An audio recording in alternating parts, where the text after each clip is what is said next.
ਆਪਣੇ ਆਪ ਨੂੰ ਪੰਥਕ ਪਾਰਟੀ ਕਹਾਉਣ ਵਾਲੇ ਦੇ ਜਨਰਲ ਸਕੱਤਰ ਨੇ ਇਹੋ ਜੀ ਰਾਏ ਰੱਖੀ ਆ ਔਰ ਆਪਣੇ ਆਪ ਨੂੰ ਭੁੱਲ ਹੀ ਬੈਠੇ ਕਿ ਵੀ ਉਹਨਾਂ ਦੇ ਐਮਐਲਏ ਤੇ ਐਮਪੀ ਹੁਣ ਤੱਕ ਕੀ ਕਰਦੇ ਰਹੇ ਆ, ਕਿਹੋ ਜੀਆਂ ਵੀਡੀਓ ਜਿਹੜੀਆਂ ਉਹਨਾਂ ਦੇ ਇੱਕ ਐਮਐਲਏ ਦੀਆਂ ਔਰ ਐਮਪੀ ਦੀਆਂ ਜਿਹੜੀਆਂ ਹੁਣ ਤੱਕ ਆਈਆਂ।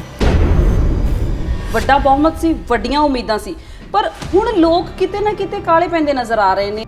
ਐਸੀ ਕੋਈ ਵੱਡੀ ਗੱਲ ਨਹੀਂ ਹੈ ਕਿ ਕਾਲੇ ਪੈ ਰਿਹਾ, ਜਦੋਂ ਅਸੀਂ ਬਕਾਇਦਾ ਉਹਨਾਂ ਦੇ ਨਾਲ ਹਰ ਵੇਲੇ ਜੁੜੇ ਹੋਏ ਹਾਂ। ਤੁਹਾਨੂੰ ਲੱਗਦਾ ਵੀ ਲੋਕ ਖੁਸ਼ ਨੇ ਆਮ ਆਦਮੀ ਪਾਰਟੀ ਤੋਂ? ਬਿਲਕੁਲ ਖੁਸ਼ ਨੇ। ਤੇ ਫਿਰ ਸੰਗਰੂਰ ਇਲੈਕਸ਼ਨਸ ਕਿਉਂ ਹਾਰ ਗਏ? ਉਹ ਕਹਿੰਦੇ ਨੇ ਕਿ ਸਿੱਧੂ ਮੂਸੇਵਾਲਾ ਤੇ ਦੀਪ ਸਿੱਧੂ ਦੀ ਜਿਹੜੀ ਮੌਤ ਹੈ ਉਹਦਾ ਪੰਥ ਨੂੰ ਬਹੁਤ ਫਾਇਦਾ ਹੋਇਆ। ਇਸ ਬਿਆਨ ਬਾਰੇ ਕੀ ਕਹਿਣਾ ਚਾਹੁੰਦੇ? ਪਤਾ ਨਹੀਂ ਪੰਥ ਕਿਹਨੂੰ ਮੰਨਦੇ ਨੇ ਇਹ ਲੋਕ। ਮੀਡੀਆ ਦੇ ਵਿੱਚ ਦੱਸਣ ਤਾਂ ਸਹੀ ਕਿਹੜੇ ਫਾਇਦੇ ਦੀ ਗੱਲ ਕਰਦੇ ਹੋ। ਇਹ ਬਿਲਕੁਲ ਬੇਗੈਰਤ ਹੋ ਚੁੱਕੀ ਹੈ। ਇਹ ਲੋਕ ਜਿਹੜੇ ਸ਼ੁਭਦੀਪ ਸਿੰਘ ਦੇ ਸਿਵਿਆਂ ਦੇ ਉੱਤੇ ਗੱਲਬਾਤ ਕਰਦੇ ਆ, ਉਹਨਾਂ ਦੇ ਸਿਵਿਆਂ ਨੂੰ ਵਰਤਦੇ ਆ, ਉਹਨਾਂ ਦੇ ਮਾਂ-ਬਾਪ ਨੂੰ ਦੁੱਖ ਪਹੁੰਚਾਉਂਦੇ ਆ, ਉਹਨਾਂ ਦੀਆਂ ਭਾਵਨਾਵਾਂ ਨਾਲ ਖਿਲਵਾੜ ਕਰਦੇ ਆ। ਇਦੋਂ ਵੱਡੀ ਕਿਰਤ ਘਟਨਾ ਹੋਰ ਕੋਈ ਨਹੀਂ। ਕੇਜਰੀਵਾਲ ਕਹਿੰਦੇ ਸੀ ਕਿ ਕੈਨੇਡਾ ਤੋਂ ਬੱਚੇ ਆਉਣਗੇ, ਇੱਥੇ ਨੌਕਰੀਆਂ ਕਰਨਗੇ। ਸਾਡੀਆਂ ਅੱਖਾਂ ਤਰਸ ਰਹੀਆਂ ਨੇ ਉਹ ਦਿਨ ਵੇਖਣ। ਟਾਈਮ ਲੱਗਣਾ ਆ ਕਿ ਇੰਨੀ ਜਲਦੀ ਥੋੜੀ ਸਾਰਾ ਕੁਝ ਹੋ ਜਾਂਦਾ। ਜਿੰਨਾ ਇਹਨਾਂ ਨੇ ਗੰਦ ਪਾਇਆ ਹੋਇਆ ਸੀ। ਤੁਹਾਡੀ ਡਿਊਟੀ ਲੱਗੀ ਸੀ ਮਲੇਰਕੋਟਲਾ ਪ੍ਰਚਾਰ ਲਈ, ਉੱਥੇ ਸਭ ਤੋਂ ਵੱਧ ਲੀਡ ਦੇ ਨਾਲ ਆਮ ਆਦਮੀ ਪਾਰਟੀ ਹਾਰੀ। ਕੈਬਨਿਟ ਦਾ ਵਿਸਥਾਰ ਹੋਣਾ ਸੀ, ਤੁਹਾਡਾ ਵੀ ਨਾਂ ਸੀ ਵਿੱਚ। ਫਿਰ ਅਗਲੇ ਦਿਨ ਅਨਮੋਲ ਗਗਨ ਮਾਨ ਨੂੰ ਚੁਣਿਆ ਜਾਂਦਾ। ਉਹ ਤੁਹਾਡੇ ਨਾਲੋਂ ਛੋਟੀ ਹੈ, ਫਿਰ ਦਿਲ ਛੋਟਾ ਨਹੀਂ ਹੋਇਆ? ਮੈਡਮ ਹੁਣ ਸੁਖਬੀਰ ਬਾਦਲ ਕਹਿੰਦਾ ਵੀ ਇਹ ਗੈਰ ਤਜਰਬੇਕਾਰ ਸਰਕਾਰ ਹੈ, ਇਹਨਾਂ ਕੋਲੋਂ ਨਹੀਂ ਪੰਜਾਬ ਸਾਂਭਿਆ ਜਾਣਾ, ਅਮਨ ਅਮਾਨ ਦੀ ਸਥਿਤੀ ਵਿਗੜ ਗਈ ਹੈ। ਤੁਹਾਨੂੰ ਸੁਖਬੀਰ ਬਾਦਲ ਦੀਆਂ ਗੱਲਾਂ ਤੋਂ ਇਹ ਨਹੀਂ ਲੱਗਦਾ ਕਿ ਜਿਵੇਂ ਆਪਣਾ ਦਿਮਾਗੀ ਸੰਤੁਲਨ ਖੋ ਬੈਠਾ ਹੋਵੇ? ਕਿਉਂ ਬਈ ਜਿਹੜੀ ਆਮ ਆਦਮੀ ਪਾਰਟੀ ਦੀ ਹਾਈ ਕਮਾਂਡ ਤੋਂ ਇੰਨੀ ਤਕਲੀਫ ਕਿਉਂ ਆ ਉਹਨਾਂ ਨੂੰ? ਤੁਸੀਂ ਵੀ ਉਹਨਾਂ ਰੱਖ ਗਏ। ਜਦੋਂ ਗਰੰਟੀ ਦਿੱਤੀ ਸੀ ਕੇਜਰੀਵਾਲ ਸਾਹਿਬ ਨੇ, ਉਹ ਕਹਿੰਦੇ ਸੀ ਵੀ ਅਸੀਂ ਬਿਜਲੀ ਮੁਫਤ ਦੇਣੀ ਹੈ। ਉਦੋਂ ਦੱਸਿਆ ਨਹੀਂ ਸੀ ਵੀ ਕਿਹਨੂੰ ਦੇਣੀ ਹੈ, ਕਿਹਨੂੰ ਨਹੀਂ ਦੇਣੀ। ਬਾਅਦ 'ਚ ਉਹਨਾਂ ਨੇ ਕੈਟਾਗਰਾਈਜ਼ ਕਰਤਾ। ਇਹ ਕਿਤੇ ਧੋਖਾ ਤਾਂ ਨਹੀਂ ਪੰਜਾਬ ਦੇ ਲੋਕਾਂ ਨਾਲ?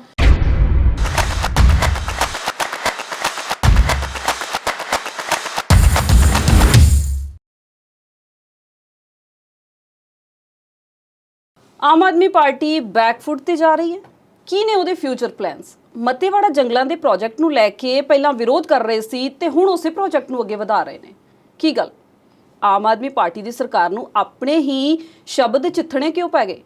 ਕੀ ਆਮ ਆਦਮੀ ਪਾਰਟੀ ਸੱਚੀ ਦਿਲੋਂ ਚੱਲਦੀ ਹੈ? ਇਹਨਾਂ ਸਾਰੇ ਸਵਾਲਾਂ ਦੇ ਜਵਾਬ ਤੇ ਹੋਰ ਕਈ ਸਵਾਲਾਂ ਦੇ ਜਵਾਬ ਜਾਣਾਂਗੇ ਹਲਕਾ ਨਕੋਦਰ ਤੋਂ। ਮੈਡਮ ਇੰਦਰਜੀਤ ਕੌਰ ਮਾਨ ਸਾਡੇ ਨਾਲ ਨੇ। ਸਤਿ ਸ਼੍ਰੀ ਅਕਾਲ ਮਾਨ ਮੈਡਮ, ਸਵਾਗਤ ਹੈ ਜੀ ਤੁਹਾਡਾ। ਸਤਿ ਸ਼੍ਰੀ ਅਕਾਲ ਜੀ। ਸਭ ਤੋਂ ਪਹਿਲਾਂ ਤਾਂ ਵਧਾਈਆਂ ਤੁਹਾਨੂੰ, ਸੀਐਮ ਮਾਨ ਦਾ ਵਿਆਹ ਹੋ ਗਿਆ।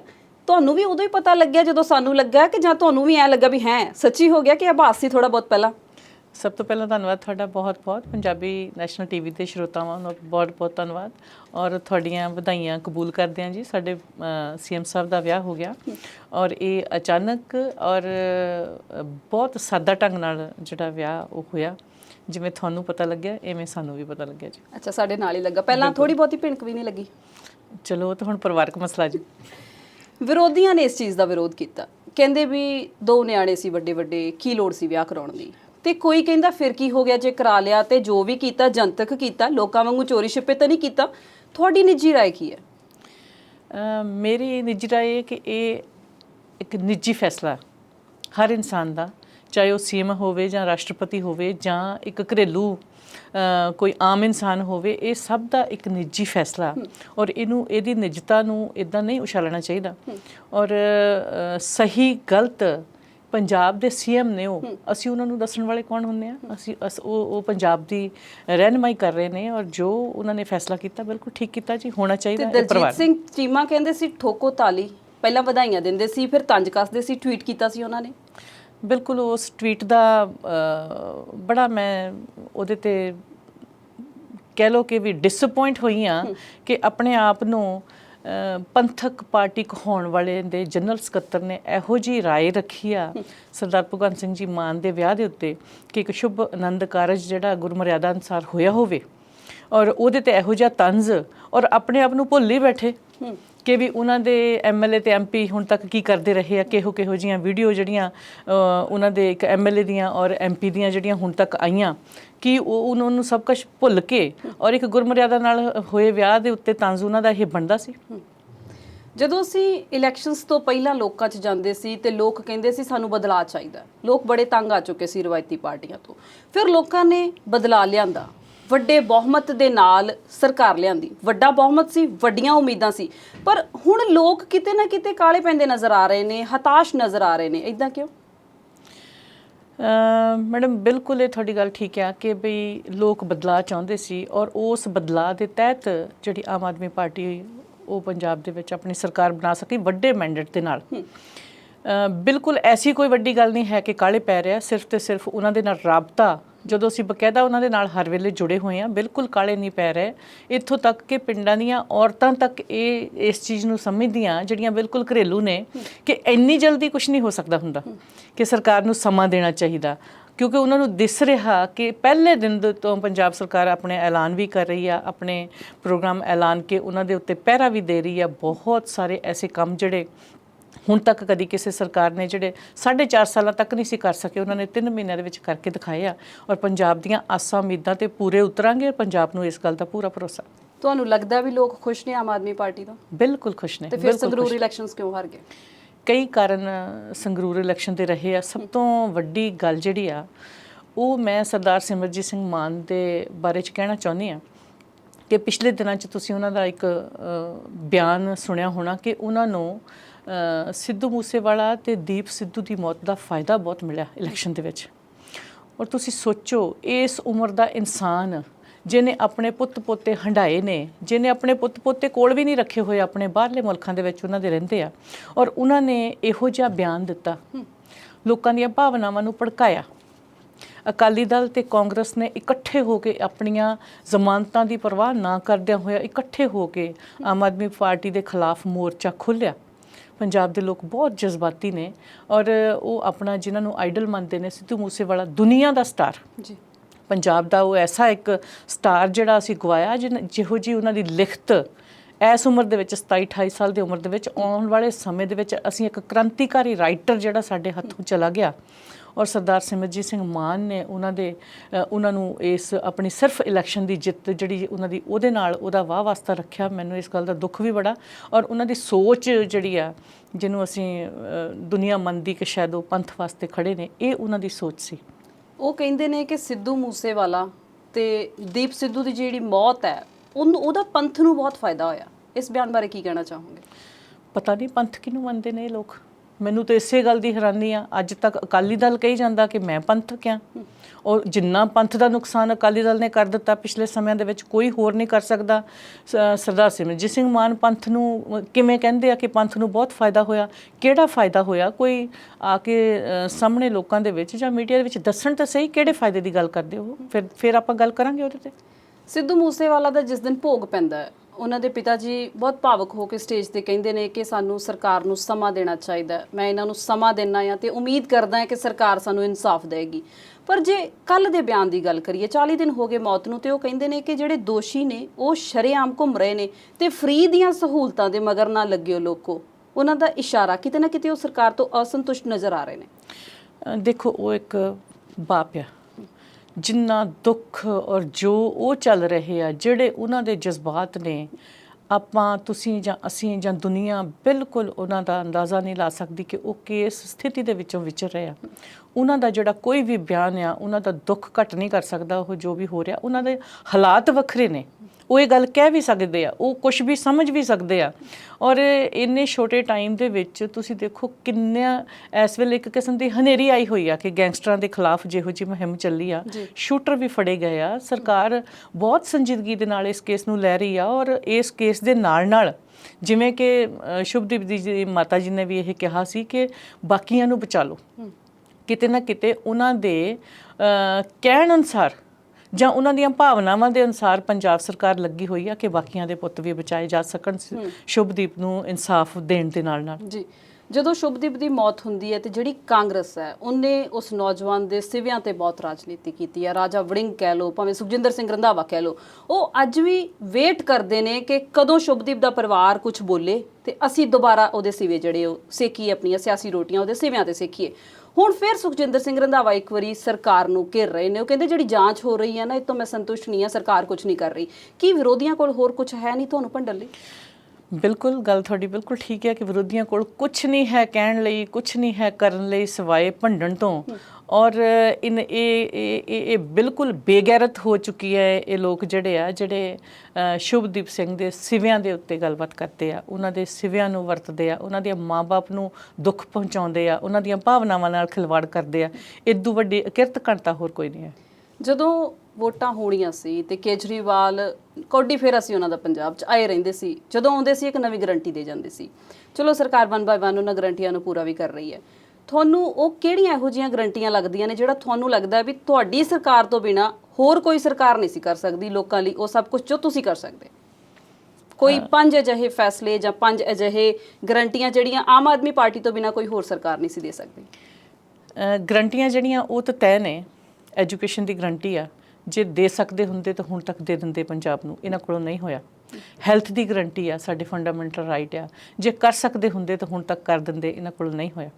ਭ੍ਰਸ਼ਟਾਚਾਰ ਆ, ਜੇ ਕਰ ਸਕਦੇ ਹੁੰਦੇ ਤਾਂ ਹੁਣ ਤੱਕ ਕਰ ਦਿੰਦੇ, ਇਹਨਾਂ ਕੋਲ ਨਹੀਂ ਹੋਇਆ। ਪਰ ਆਮ ਆਦਮੀ ਪਾਰਟੀ ਡੇ ਬਾਈ ਡੇ ਇਹਦੇ ਵੱਲ ਨੂੰ ਬਹੁਤ ਸੰਜੀਦਗੀ ਦੇ ਨਾਲ ਵੱਧ ਰਹੀ ਹੈ। ਉਸ ਤੋਂ ਅੱਗੇ ਇਹ ਆਟਾ ਦਾਲ ਜਿਹੜਾ ਸਰਕਾਰ ਦਾ ਸੀਗਾ, ਉਹਦੀ ਘਪਲੇਬਾਜ਼ੀ, ਉਹਦੇ ਤੁਸੀਂ ਦੇਖੋ ਕਿਸ ਹੱਦ ਤੱਕ ਚਲੇ ਗਏ ਆ ਕਿ ਸਾਡੇ ਇੱਥੇ ਨਕੋਦਰ ਦੇ ਵਿੱਚ, ਮੇਰੇ ਹਲਕੇ ਦੇ ਵਿੱਚ 6000 ਬੋਰੀ ਦਾ ਸਿਰਫ ਇੱਕ ਫੂਡ ਇੰਸਪੈਕਟਰ ਜਿਹੜੇ ਨੇ 2 ਉਹ ਰਲ ਕੇ ਪਤਾ ਨਹੀਂ ਕਿੱਥੇ ਤੱਕ ਜਾਂਦਾ, ਕੀ ਕਰਨਾ ਹੁੰਦਾ। ਸਭ ਤੋਂ ਵੱਡਾ ਸਕੈਂਡਲ ਬਣ ਕੇ ਨਿਕਲੇਗਾ ਇਹ ਆਉਣ ਵਾਲੇ ਸਮੇਂ ਦੇ ਵਿੱਚ, ਜਿਹੜਾ ਫੂਡ ਸਪਲਾਈ ਦੇ ਵਾਲਾ। ਉਸ ਤੋਂ ਅੱਗੇ ਜੇ ਅਸੀਂ ਆ ਜਾਈਏ ਤੇ ਰੋਜ਼ਮਰਾ ਦੀਆਂ ਜਿਹੜੀਆਂ ਚੀਜ਼ਾਂ ਨੇ ਉਹਦੇ ਵਿੱਚ ਮੈਨੂੰ ਨਹੀਂ ਲੱਗਦਾ ਕਿ ਵੀ ਆਮ ਆਦਮੀ ਪਾਰਟੀ ਤੋਂ ਬਿਨਾਂ ਇਹ ਕੰਮ ਕੋਈ ਹੋਰ ਕਰ ਸਕਦਾ। ਕਰ ਸਕਦੇ ਹੁੰਦੇ ਤੇ ਦੋਨਾਂ ਪਾਰਟੀਆਂ ਨੇ 30 35 ਸਾਲ ਰਾਜ ਕੀਤਾ, ਹੁਣ ਤੱਕ ਕਰ ਦਿੰਦੇ। ਜੋ ਚੀਜ਼ਾਂ ਹੁਣ ਹੋ ਰਹੀਆਂ, ਨੌਕਰੀਆਂ ਵੀ ਹੋਣਗੀਆਂ, ਸਭ ਕੁਝ ਹੋਊਗਾ, ਬੱਚਿਆਂ ਨੂੰ ਬਾਹਰ ਜਾਣ ਤੋਂ ਵੀ ਇੱਥੇ ਦਾ ਮਾਹੌਲ ਇਹੋ ਜਿਹਾ ਸਿਰਜਿਆ ਜਾਏਗਾ ਜਿਹੜਾ ਬਣੇਗਾ।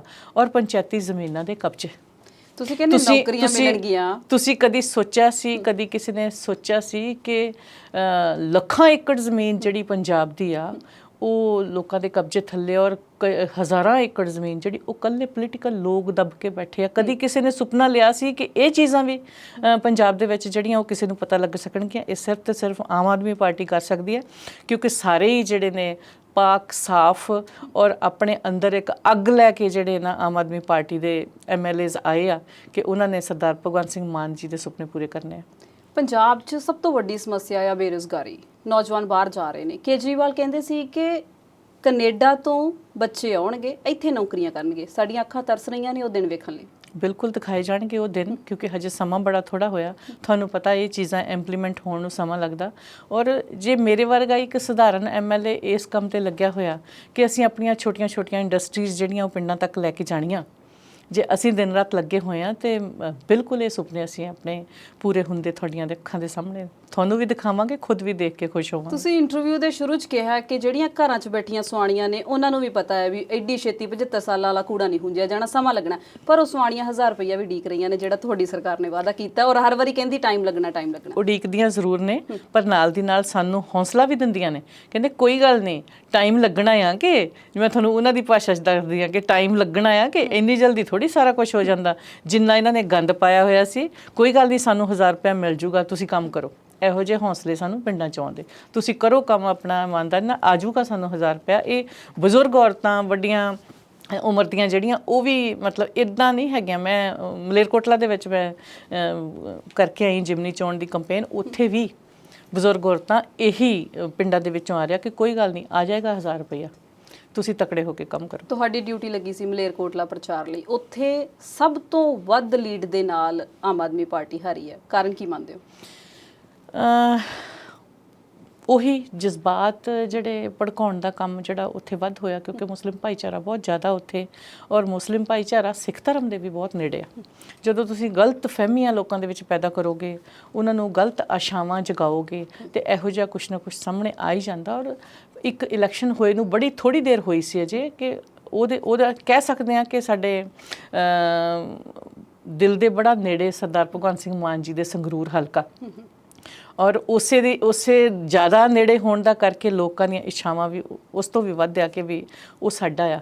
ਤੇ ਇਹ ਵੀ ਇੱਕ ਕਾਰਨ ਬਣਦਾ ਕਿ ਵੀ ਉਹਨਾਂ ਨੂੰ ਇੱਛਾਵਾਂ ਸਾਡੇ ਬਾਕੀ ਪੰਜਾਬ ਦੇ ਨਾਲੋਂ ਬਹੁਤ ਵੱਧ ਜ਼ਿਆਦਾ ਸੀਗੀਆਂ। ਤੇ ਉਹਨਾਂ ਨੂੰ ਛੇਤੀ ਪੂਰਾ ਹੁੰਦਾ ਵੀ ਦੇਖਣਾ ਚਾਹੁੰਦੇ ਹੋਣਗੇ, ਜਾਂ ਜਿਵੇਂ ਤੁਹਾਨੂੰ ਮੈਂ ਦੱਸਿਆ ਹੀ ਆ ਕਿ ਬਾਕੀ ਪੋਲੀਟੀਕਲ ਪਾਰਟੀਆਂ ਨੇ ਰਲ ਕੇ ਆਮ ਆਦਮੀ ਪਾਰਟੀ ਨੂੰ ਹਰਾਉਣ ਦਾ ਜਿਹੜਾ ਏਜੰਡਾ ਬਣਾਇਆ ਸੀ ਉਹ ਉਹਦੇ ਵਿੱਚ ਕਾਮਯਾਬ ਹੋਏ।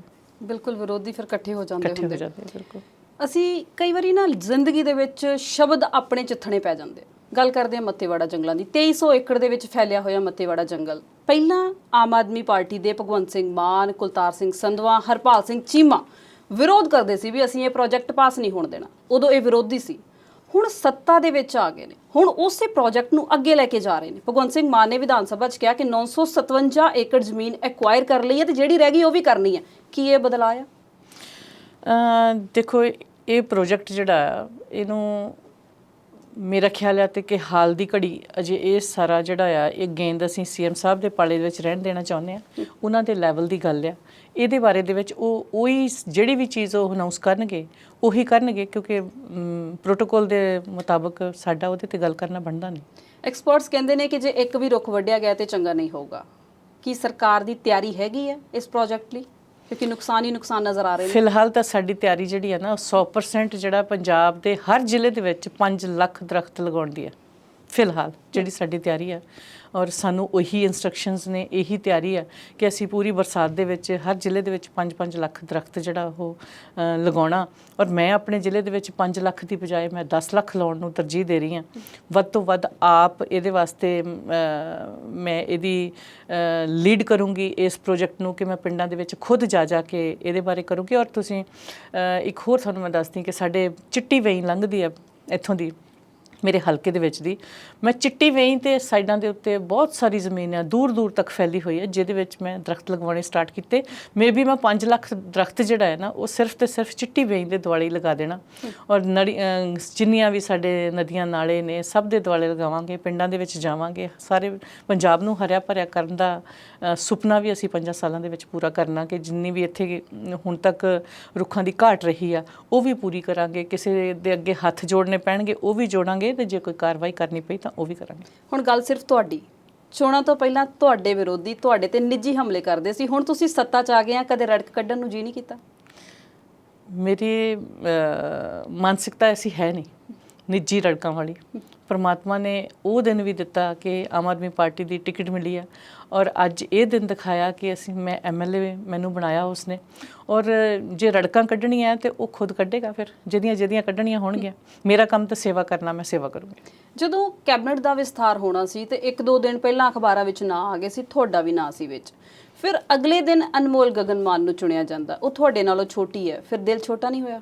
ਬਿਲਕੁਲ ਨਹੀਂ, ਮੈਂ ਬਹੁਤ ਸੈਟੀਸਫਾਈਡ ਹਾਂ ਕਿ ਮੇਰਾ ਪੈਸ਼ਨ ਕੰਮ ਕਰਨਾ, ਸੇਵਾ ਕਰਨਾ, ਔਰ ਮੈਂ ਸੇਵਾ ਕਰੂੰਗੀ। ਔਰ ਮੇਰਾ ਨਾਮ ਜਿਹੜਾ ਉਹ ਨੋਮੀਨੇਟ ਹੋਇਆ, ਮੇਰੇ ਲਈ ਇਹ ਵੀ ਬਹੁਤ ਵੱਡੀ ਗੱਲ ਹੈ ਕਿ ਮੈਂ ਸਿਰਫ ਅਜੇ ਮੈਨੂੰ ਮੇਰੇ ਖਿਆਲ 6 ਤੋਂ 7 ਮਹੀਨੇ ਮੈਂ ਪਾਰਟੀ ਦੇ ਵਿੱਚ ਆਇਆ ਹੋਇਆ, ਔਰ ਜੇ ਮੇਰਾ ਨਾਮ ਵੀ ਕੈਬਨਿਟ ਵਾਸਤੇ ਆਉਂਦਾ ਤੇ ਮੇਰੇ ਲਈ ਉਹ ਵੀ ਬਹੁਤ ਵੱਡੀ ਗੱਲ ਹੈ। ਔਰ ਮੇਰੀ ਸੈਟੀਸਫੈਕਸ਼ਨ, ਫੁੱਲ ਸੈਟੀਸਫੈਕਸ਼ਨ 'ਚ ਹਾਂ ਕਿ ਮੈਂ ਆਪਣੇ ਹਲਕੇ ਨੂੰ ਜ਼ਿਆਦਾ ਤੋਂ ਜ਼ਿਆਦਾ ਸਮਾਂ ਦੇ ਕੇ ਉਹਨੂੰ ਜੋ ਉਹਨਾਂ ਦੀਆਂ ਇੱਛਾਵਾਂ ਨੇ ਮੈਂ ਉਹਨਾਂ ਨੂੰ ਪੂਰੀਆਂ ਕਰ ਸਕਾਂ। ਮੈਡਮ, ਸੁਖਬੀਰ ਬਾਦਲ ਕਹਿੰਦਾ ਵੀ ਇਹ ਗੈਰ ਤਜਰਬੇਕਾਰ ਸਰਕਾਰ ਹੈ, ਇਹਨਾਂ ਕੋਲੋਂ ਨਹੀਂ ਪੰਜਾਬ ਸੰਭਿਆ ਜਾਣਾ, ਅਮਨ ਅਮਾਨ ਦੀ ਸਥਿਤੀ ਵਿਗੜ ਗਈ ਹੈ। ਤੁਸੀਂ ਕੀ ਕਹਿਣਾ ਚਾਹੁੰਦੇ ਹੋ? ਉਹਨਾਂ ਵਾਲਾ ਤਜਰਬਾ ਸਾਨੂੰ ਚਾਹੀਦਾ ਨਹੀਂ ਜੀ। ਜਿਹੜੇ ਤਜਰਬੇ ਉਹ ਦੇਣਾ ਚਾਹੁੰਦੇ ਆ, ਭ੍ਰਿਸ਼ਟਾਚਾਰ ਦੇ ਤਜਰਬੇ, ਕਿ ਪੈਸੇ ਕਿੱਥੋਂ ਕਮਾਉਣੇ ਆ, ਕਿਹਨੂੰ ਬਰਬਾਦ ਕਰਨਾ, ਕਿਵੇਂ NRIs ਨੂੰ ਇੱਥੇ ਲਿਆ ਕੇ ਲੁੱਟ-ਪੁੱਟ ਕੇ ਉਹਨਾਂ ਨੂੰ ਵਾਪਸ ਭੇਜਣਾ, ਕਿਵੇਂ ਨਸ਼ੇ ਨੂੰ ਪੰਜਾਬ ਦੇ ਵਿੱਚ ਫੈਲਾਉਣਾ, ਕਿਵੇਂ ਬੇਗੈਰਤੀ ਦੇ ਨਾਲ ਗੁਰੂ ਸਾਹਿਬ ਦੀ ਬੇਅਦਬੀ ਕਰਵਾਉਣੀ ਤੇ ਉਹਦੇ ਤੱਕ ਹੁਣ ਤੱਕ ਕੋਈ ਇਨਸਾਫ ਨਾ ਮਿਲ ਸਕਣਾ, ਉਹਦੇ ਤੇ ਪਹਿਰਾ ਨਹੀਂ ਦੇ ਸਕੀ ਪੰਥਕ ਪਾਰਟੀ ਹੋਣ ਦੇ ਬਾਵਜੂਦ। ਅਸੀਂ ਉਹਨਾਂ ਦੇ ਕੋਲੋਂ ਇਹ ਤਜਰਬੇ ਨਹੀਂ ਲੈਣੇ। ਸਾਡਾ ਕੰਮ ਸਿਰਫ ਤੇ ਸਿਰਫ ਸੇਵਾ ਕਰਨਾ, ਔਰ ਸੇਵਾ ਦੇ ਵਾਸਤੇ ਕਿਸੇ ਸਰਟੀਫਿਕੇਟ ਤੇ ਕਿਸੇ ਡਿਗਰੀ ਦੀ ਜ਼ਰੂਰਤ ਨਹੀਂ ਹੁੰਦੀ। ਉਹ ਕਹਿੰਦੇ ਨੇ ਕਿ ਜਿਹੜਾ ਸੁਪਰ CM ਹੈ ਉਹ ਤਾਂ ਕੇਜਰੀਵਾਲ ਹੈ, ਉਹ ਮਹੀਨੇ ਦੀ ਇੱਕ ਪੇਟੀ ਭਗਵੰਤ ਮਾਨ ਨੂੰ ਦੇ ਦਿੰਦਾ, ਇਹਨੂੰ ਉਹਨੇ EMPLOYE ਰੱਖਿਆ ਹੋਇਆ। ਔਰ ਇਸ ਤੋਂ ਬਾਅਦ ਲੋਕ ਵੀ ਕਹਿੰਦੇ ਨੇ, ਵਿਰੋਧੀ ਵੀ ਕਹਿੰਦੇ ਨੇ ਕਿ ਜਿਹੜੀ ਸਰਕਾਰ ਹੈ ਉਹ ਦਿੱਲੀੋਂ ਚੱਲਦੀ ਹੈ। ਇਹਦੇ ਵਿੱਚ ਕਿੰਨਾ ਸੱਚ ਹੈ? ਤੁਹਾਨੂੰ ਸੁਖਬੀਰ ਬਾਦਲ ਦੀਆਂ ਗੱਲਾਂ ਤੋਂ ਇਹ ਨਹੀਂ ਲੱਗਦਾ ਕਿ ਜਿਵੇਂ ਆਪਣਾ ਦਿਮਾਗੀ ਸੰਤੁਲਨ ਖੋ ਬੈਠਿਆ ਹੋਵੇ? ਇੱਕ ਤਜਰਬੇਕਾਰ ਬੰਦਾ ਹੋਣ ਦੀ ਬਜਾਏ ਇੱਕ ਬਚਪਨੇ ਵਾਂਗ ਗੱਲਾਂ ਬਾਤਾਂ ਚੱਲਦੀਆਂ ਹੋਣ? ਕਿਉਂ ਬਈ ਜਿਹੜੀ ਆਮ ਆਦਮੀ ਪਾਰਟੀ ਦੀ ਹਾਈ ਕਮਾਂਡ ਤੋਂ ਇੰਨੀ ਤਕਲੀਫ ਕਿਉਂ ਆ ਉਹਨਾਂ ਨੂੰ? ਉਹ ਕਿਸੇ ਦੀ ਕਮਾਂਡ ਥੱਲੇ ਨਹੀਂ ਚੱਲ ਰਹੇ। ਕਾਂਗਰਸ ਕਿੱਥੋਂ ਚੱਲਦੀ ਹੈ? ਔਰ ਇਹ BJP ਇਹਨਾਂ ਨੂੰ ਕਿਵੇਂ ਚਲਾਉਂਦੀ ਰਹੀ ਹੈ, ਅਕਾਲੀ ਦਲ ਨੂੰ? ਤੇ ਜੇ ਆਮ ਆਦਮੀ ਪਾਰਟੀ ਨੂੰ ਆਮ ਆਦਮੀ ਪਾਰਟੀ ਦੇ ਕਨਵੀਨਰ ਚਲਾਉਣ, ਇਹਦੇ ਵਿੱਚ ਬੁਰਾ ਕੀ? ਕੋਈ ਸਮਝਣ ਵਾਲੀ ਗੱਲ ਤਾਂ ਹੋਵੇ ਕਿ ਇਹਦੇ ਵਿੱਚ ਬੁਰਾ ਕੀ ਆ। ਤੁਹਾਡਾ ਕਹਿਣਾ ਕਿ ਹਾਈ ਕਮਾਂਡ ਹੈ ਤੇ ਅਸੀਂ ਰਲ ਕੇ ਚੱਲ ਰਹੇ ਹਾਂ ਜਾਂ ਉੱਥੋਂ ਅਸੀਂ ਐਡਵਾਈਸ ਲੈ ਰਹੇ ਹਾਂ। ਅਸੀਂ ਐਡਵਾਈਸ ਹੁਣ ਅਸੀਂ MLAs ਹਾਂ, ਅਸੀਂ ਸਰਦਾਰ ਭਗਵੰਤ ਸਿੰਘ ਮਾਨ ਜੀ ਦੀ ਕਮਾਂਡ ਥੱਲੇ ਚੱਲਾਂਗੇ, ਉਹਨਾਂ ਦੇ ਹਰ ਫੈਸਲੇ ਦੇ ਨਾਲ ਖੜਾਂਗੇ, ਉਹਨਾਂ ਦੇ ਹਰ ਬੋਲ ਤੇ ਫੁੱਲ ਚੜਾਵਾਂਗੇ, ਉਹਨਾਂ ਨਾਲ ਮੋਢਾ ਲਾ ਕੇ ਚੱਲਾਂਗੇ। ਔਰ ਭਗਵੰਤ ਸਿੰਘ ਮਾਨ ਆਪਣੇ ਕਨਵੀਨਰ ਦੀ ਸਲਾਹ ਲੈਣਗੇ, ਕਿਉਂ ਨਹੀਂ ਲੈਣਗੇ, ਲੈਣੀ ਚਾਹੀਦੀ ਹੈ। ਤੁਸੀਂ ਕਿਹਾ ਇਹ ਤਾਂ ਸਾਡੇ ਪੰਜਾਬ ਦੀ ਰਵਾਇਤ ਹੈ ਨਾ ਕਿ ਅਸੀਂ ਆਪਣੇ ਸਿਆਣਿਆਂ ਦੀ, ਆਪਣੇ ਵੱਡਿਆਂ ਦੀ ਗੱਲਬਾਤ ਨੂੰ ਕੰਸੀਡਰ ਕਰਦੇ ਹਾਂ। ਇਹ ਤਾਂ ਰਵਾਇਤ ਹੈ, ਇਹ ਤਾਂ ਸੰਸਕ੍ਰਿਤੀ ਆ, ਇਹ ਤਾਂ ਛੁੱਟਣੀ ਨਹੀਂ ਹੈ। ਜਿੰਨਾ ਮਰਜ਼ੀ ਕੋਈ ਵਿਰੋਧੀ ਬੋਲ ਲੈ, ਜਿਹੜੇ ਮਰਜ਼ੀ ਐਲੀਗੇਸ਼ਨ ਲਗਾਏ, ਇਹਨਾਂ ਚੀਜ਼ਾਂ ਦਾ ਲੋਕ ਬਹੁਤ ਸਿਆਣੇ ਹੋ ਗਏ।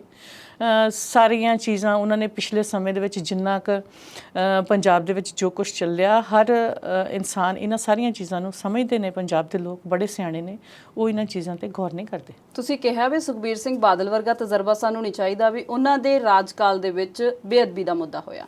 ਬੇਅਦਬੀ ਦੀ ਗੱਲ ਕਰੀਏ ਤੇ ਕਈ ਸਰਕਾਰਾਂ ਆਈਆਂ, ਕੈਪਟਨ ਹੋਰੀ ਵੀ ਆਏ, ਉਹ ਕਹਿੰਦੇ ਸੀ ਵੀ ਅਸੀਂ ਇਹ ਕਰ ਦਿਆਂਗੇ, ਉਹ ਕਰ ਦਿਆਂਗੇ, ਪਰ ਮੁੱਦਾ ਉੱਥੇ ਦਾ ਉੱਥੇ ਹੈ। ਤੁਹਾਡੀ ਸਰਕਾਰ ਨੇ ਵੀ ਕਿਹਾ, ਕੇਜਰੀਵਾਲ ਹੋਰਾਂ ਨੇ ਕਿਹਾ ਕਿ ਨਸ਼ਿਆਂ ਨੂੰ 6 ਮਹੀਨਿਆਂ 'ਚ, ਸ਼ੁਕਰ ਹੈ ਉਹਨਾਂ ਨੇ ਕੈਪਟਨ ਵਾਂਗੂ 4 ਹਫ਼ਤੇ ਨਹੀਂ ਕਹਿਤਾ, ਉਹਨਾਂ ਨੇ ਕਿਹਾ 6 ਮਹੀਨਿਆਂ 'ਚ ਨੱਥ ਪਾਵਾਂਗੇ, ਬੇਅਦਬੀ ਦੇ ਦੋਸ਼ੀਆਂ ਨੂੰ ਸਜ਼ਾ ਦਿਵਾਵਾਂਗੇ। ਕੀ ਕਿਤੇ 5 ਸਾਲ ਬਾਅਦ ਇਹ ਮੁੱਦਾ ਫਿਰ ਤਾਂ ਨਹੀਂ ਚੋਣ ਮੁੱਦਾ ਬਣੇਗਾ ਜਾਂ ਹੱਲ ਹੋਊਗਾ? ਜਦੋਂ ਨੀਅਤ ਸਾਫ਼ ਹੋਵੇ ਤਾਂ ਫਿਰ ਸਾਰੇ ਕੰਮ ਆਰਾਮ ਦੇ ਨਾਲ ਹੁੰਦੇ ਆ। ਔਰ ਇਹਦੇ ਤੇ ਵੀ ਤੁਹਾਨੂੰ ਪਤਾ ਕਿ ਵੀ ਕੰਮ ਚੱਲ ਰਿਹਾ, ਤੁਸੀਂ ਸਾਡੇ ਨਾਲੋਂ ਵੀ ਜ਼ਿਆਦਾ ਬਿਹਤਰ ਜਾਣਦੇ ਹੋ, ਤੁਸੀਂ ਬਰੀਕੀ ਨਾਲ ਘੋਖਦੇ ਹੋ ਇਹਨਾਂ ਚੀਜ਼ਾਂ ਨੂੰ ਕਿ ਇਹੋ ਜਿਹੀ ਨੌਬਤ ਆਏਗੀ ਨਹੀਂ। ਜੀ ਮਾਨ ਮੈਡਮ, ਵਿਧਾਨ ਸਭਾ ਤੇ ਵਾਪਸ ਆਉਂਦੇ ਆ। ਬਹੁਤੇ ਜਿਹੜੇ ਘਾਗ ਸੀ, ਬਹੁਤੇ ਸਿਆਣੇ ਸੀ, ਬਹੁਤੇ ਵੱਡੇ ਸੀ, ਉਹ ਤਾਂ ਘਰੇ ਬੈਠੇ ਸੀ ਏਸੀ ਚਲਾ ਕੇ, ਤੇ ਨਵੇਂ ਪੁਰਾਣੇ ਆਪਸ 'ਚ ਭਿੜਦੇ ਨਜ਼ਰ ਆਏ। ਇੱਕ ਵਿਧਾਇਕ ਇੱਕ ਪੈਨਸ਼ਨ ਵਾਲੀ ਜਿਹੜੀ ਨੀਤੀ ਹੈ, ਗਵਰਨਰ ਨੇ ਕਿਹਾ ਸੀ ਕਿ ਵਿਧਾਨ ਸਭਾ 'ਚੋਂ ਪਹਿਲਾਂ ਪਾਸ ਕਰੋ, ਉਹ CM ਮਾਨ ਨੇ ਕੀਤਾ, ਪਰ ਵਿਰੋਧੀ ਬਹੁਤ ਤੜਫੇ। ਉਹ ਕਹਿੰਦੇ ਸੀ ਵੀ ਖੋਰੇ ਪੈਨਸ਼ਨ ਘੱਟ ਹੈ। ਇਸ ਨੀਤੀ ਬਾਰੇ ਤੁਸੀਂ ਕੀ ਕਹਿਣਾ ਚਾਹੁੰਦੇ ਹੋ? ਕੀ ਤੁਹਾਨੂੰ ਲੱਗਦਾ ਵੀ ਕੋਈ ਹੋਰ ਸਰਕਾਰ ਇਹ ਜਿਹੜੀ ਨੀਤੀ ਉਹ ਬਣਾ ਸਕਦੀ ਸੀ? ਬਿਲਕੁਲ ਤੁਹਾਡੀ ਗੱਲ ਇਹ ਕਰਨ ਵਾਲੀ ਆ ਕਿ ਕਿਸੇ ਦੇ ਵਿੱਚ ਇੰਨੀ ਹਿੰਮਤ ਨਹੀਂ ਸੀ ਸਰਦਾਰ ਭਗਵੰਤ ਸਿੰਘ ਮਾਨ ਤੋਂ ਇਲਾਵਾ ਕਿ ਵੀ ਇਹੋ ਜਿਹਾ ਕੋਈ ਫੈਸਲਾ, ਇਹੋ ਜਿਹਾ ਕੋਈ ਬਿੱਲ ਵਿਧਾਨ ਸਭਾ ਦੇ ਵਿੱਚ ਆ ਜਾਂਦਾ ਕਿ ਇੱਕ ਵਿਧਾਇਕ ਇੱਕ ਪੈਨਸ਼ਨ ਵਾਲਾ ਜਿਹੜਾ ਮੁੱਦਾ, ਇਹਦੇ ਤੇ ਵਾਕਈ ਵਿਰੋਧੀ ਬਹੁਤ ਤੜਫੇ ਸੀ। ਔਰ ਸਾਡੇ ਸੀਨੀਅਰ ਮਾਨਯੋਗ LOP ਸਾਹਿਬ, ਉਹ ਬਹੁਤ ਇਸ ਗੱਲ ਦੇ ਉੱਤੇ ਕਿ ਜੀ ਤੁਸੀਂ ਦੇਖੋ ਤੁਹਾਡੇ MLA ਜਿਹੜੇ ਉਹ ਵੀ ਹੈਂਡ ਟੂ ਮਾਊਥ ਨੇ, ਫਲਾਨਾ ਧਮਕੜਾ, ਬੜੀਆਂ ਐਸੀਆਂ ਚੀਜ਼ਾਂ ਹੋ ਗਈਆਂ ਜਿਹਦੇ ਵਿੱਚੋਂ ਐਂ ਲੱਗਿਆ ਕਿ ਕਿਹੋ ਜਿਹੇ ਲੋਕ ਨੇ, ਇਹ ਸੇਵਾ ਵਾਸਤੇ ਆਉਂਦੇ ਨੇ ਤੇ ਇਹਨਾਂ ਨੂੰ ਕੀ ਕੀ ਚਾਹੀਦਾ ਹੋਰ, ਕਿ ਉਹਨਾਂ ਨੇ ਆਪਣੀ ਮਤਲਬ ਇੰਨੀ ਕੁ ਨਾਰਾਜ਼ਗੀ ਜ਼ਾਹਰ ਕੀਤੀ ਵਿਰੋਧੀਆਂ ਨੇ ਕਿ ਵੀ ਇੱਕ ਵਿਧਾਇਕ ਇੱਕ ਪੈਨਸ਼ਨ ਦੇ ਨਾਲ ਨਾਲ ਤਨਖਾਹ ਦਾ ਵਾਧਾ ਮੰਗਿਆ ਉਹਨਾਂ ਨੇ, ਜਿਹੜਾ CM ਸਾਹਿਬ ਨੇ ਬਹੁਤ ਠੋਕਵਾਂ ਜਵਾਬ ਦਿੱਤਾ ਕਿ ਜਦੋਂ ਤੁਸੀਂ ਰਾਜਨੀਤੀ 'ਚ ਆਉਂਦੇ ਹੋ, ਸੇਵਾ ਕਰਨ ਆਉਂਦੇ ਹੋ, ਉਦੋਂ ਨਹੀਂ ਤੁਹਾਨੂੰ ਪਤਾ ਹੁੰਦਾ ਕਿ ਇੱਥੇ ਇੰਨੀ ਤਨਖਾਹ ਆ, ਜੇ ਤੁਹਾਨੂੰ ਨਹੀਂ ਪੁੱਗਦਾ ਤਾਂ ਕੋਈ ਹੋਰ ਕੰਮ ਕਰ ਲਓ। ਇਹ ਬਹੁਤ ਮਤਲਬ ਵਧੀਆ ਜਵਾਬ ਸੀ। ਔਰ ਵਿਰੋਧੀਆਂ ਨੂੰ ਇਹ ਜਵਾਬ, ਇਹ ਸਵਾਲ ਕਰਨੇ ਨਹੀਂ ਸੀ ਚਾਹੀਦੇ। ਇਹਨਾਂ ਨੇ ਤਾਂ ਉਮਰਾਂ ਲੰਘਾ ਲਈਆਂ ਔਰ 7-7 ਪੀੜ੍ਹੀਆਂ ਜੋਗਾ ਇਹਨਾਂ ਨੇ ਸਨਮਾਨ ਇਕੱਠਾ ਕੀਤਾ ਹੋਇਆ, ਔਰ ਇਹਨਾਂ ਨੂੰ ਤਨਖਾਹ ਤੇ ਗੱਲ ਕਰਨ ਔਰ ਇਹ ਜਿਹੜਾ ਪੈਨਸ਼ਨ ਤੇ ਗੱਲ ਕਰਨ, ਇਹ ਤਾਂ ਵੈਸੇ ਹੀ ਜੱਚਦੀ ਨਹੀਂ ਸੀ। ਤੁਸੀਂ ਕਿਹਾ ਵੀ ਜਿਹੜੀਆਂ ਗਰੰਟੀਆਂ ਅਸੀਂ ਕਹੀਆਂ ਸੀ ਉਹ ਅਸੀਂ ਦਿੱਤੀਆਂ ਨੇ, ਜਿਹੜੀਆਂ ਰਹਿ ਗਈਆਂ ਨੇ ਉਹ ਅਸੀਂ ਦੇਣੀਆਂ ਨੇ, ਪਰ ਕਿਤੇ ਨਾ ਕਿਤੇ ਤੁਸੀਂ ਵੀ ਓਲਾ ਰੱਖ ਗਏ। ਜਦੋਂ ਗਰੰਟੀ ਦਿੱਤੀ ਸੀ ਕੇਜਰੀਵਾਲ ਸਾਹਿਬ ਨੇ, ਉਹ ਕਹਿੰਦੇ ਸੀ ਵੀ ਅਸੀਂ ਬਿਜਲੀ ਮੁਫਤ ਦੇਣੀ ਹੈ, ਉਦੋਂ ਦੱਸਿਆ ਨਹੀਂ ਸੀ ਵੀ ਕਿਹਨੂੰ ਦੇਣੀ ਹੈ, ਕਿਹਨੂੰ ਨਹੀਂ ਦੇਣੀ। ਬਾਅਦ 'ਚ ਉਹਨਾਂ ਨੇ ਕੈਟਾਗਰਾਈਜ਼ ਕਰਤਾ। ਇਹ ਕਿਤੇ ਧੋਖਾ ਤਾਂ ਨਹੀਂ ਪੰਜਾਬ ਦੇ ਲੋਕਾਂ ਨਾਲ? ਮੈਂ ਖੁਦ ਇਲੈਕਸ਼ਨ ਦੇ ਵਿੱਚ ਇਹ ਗੱਲ ਕਹਿੰਦੀ ਰਹੀ ਹਾਂ ਕਿ ਜਦੋਂ ਸਾਡੇ ਬਿਜਲੀ ਦੇ ਬਿੱਲ ਆਉਣਗੇ ਤੇ 75% ਲੋਕਾਂ ਨੂੰ ਜਿਹੜਾ ਨਾ ਉਹ ਬਿਜਲੀ ਦਾ ਬਿੱਲ ਜ਼ੀਰੋ ਆਏਗਾ। ਅੱਜ ਵੀ ਉਸ ਸਟੈਂਡ ਤੇ ਖੜੇ ਆ ਕਿ ਪੰਜਾਬ ਦੇ ਵਿੱਚ 75% ਲੋਕਾਂ ਦਾ ਬਿੱਲ ਜ਼ੀਰੋ ਆਏਗਾ, ਕਿਉਂਕਿ 75% ਲੋਕ ਜਿਹੜੇ ਨੇ ਉਹ 1 ਕਿਲੋਵਾਟ ਤੱਕ ਜਾਂ 300 ਯੂਨਿਟ ਬਿਜਲੀ ਜਿਹੜੀ ਉਹ ਮੁਸ਼ਕਿਲ ਦੇ ਨਾਲ ਬਾਲਦੇ ਨੇ। ਔਰ ਜਿਹੜੇ ਸਰਦੇ ਪੁੱਜਦੇ ਲੋਕ ਨੇ, ਸਰਕਾਰ ਦੇ ਖਜ਼ਾਨੇ ਦੇ ਵਿੱਚ ਹਿੱਸਾ ਪਾਉਣਾ ਫਰਜ਼ ਵੀ ਬਣਦਾ ਸਾਡਾ। ਜਿਹੜੇ ਗਰੀਬੀ ਰੇਖਾ ਤੋਂ ਹੇਠਾਂ ਨੇ ਜਾਂ ਜਿਹੜੇ ਸਮਰੱਥ ਨੇ, ਉਹਨਾਂ ਨੂੰ ਮੁਫਤ ਸਹੂਲਤ ਠੀਕ ਆ, ਪਰ ਜਿਹੜੇ ਸਮਰੱਥ ਨੇ ਉਹਨਾਂ ਪੰਜਾਬ ਵਿੱਚ ਸਰਕਾਰ ਚਲਾਉਣ ਵਾਸਤੇ ਉਹਨਾਂ ਨੂੰ ਆਪਣਾ ਬਣਦਾ ਯੋਗਦਾਨ ਪਾਉਣਾ ਚਾਹੀਦਾ। ਇਹਦੇ ਵਿੱਚ ਕੋਈ ਹਰਜ ਨਹੀਂ ਹੈ।